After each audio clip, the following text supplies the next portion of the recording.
what do you think is the main takeaway from the flurry of activity in May, especially as investors started to do a lot of trading in these private shares? I think there's a window that both the investors as well as the issuers are seeing. I think we had obviously a very, very tight market at the end of March, early April, where there was just a lot of questions that were unanswered. I think what we're seeing now with the positive news coming out of big cities like New York is, okay, well, it seems like, in these localities, we do have a little bit better, trend on the numbers.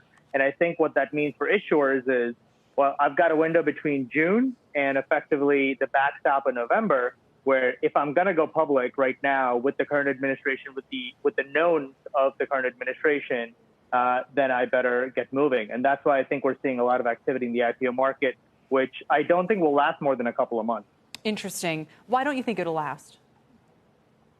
Well, I think, if you take a look at election years, you always have the volatility kind of leading up to the election, and volatility is typically a killer for IPOs. It's also a big reason why 2020, which was going to see companies like Airbnb go public, basically see a lot of companies peel back. Now, Airbnb happens to be in the travel sector pretty hard hit by the COVID, pandemic.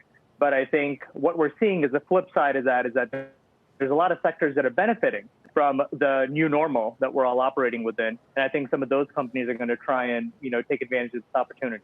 Do you think it's the companies that are strong that are rushing to go public now, or the ones that are weak and really need the funding? I think there's a lot of companies that either go public right now or wait it out until 2021, 2022. I think the strong companies, the ones that can weather the storm in the private market, if they had all their ducks in a row and they were ready to go public, it's a matter of kind of pushing it back 3 months or pushing it forward 3 months.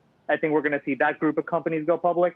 Outside of that, if you're a weak company, unless you've got profitability going for you, unless the new normal post-pandemic world is going to be in your favor, I just don't see how a money-losing company is going to be received by the public market. So no, I think it's the strong ones and the ones that are really making a bet that COVID is going to change the way work operates from now on.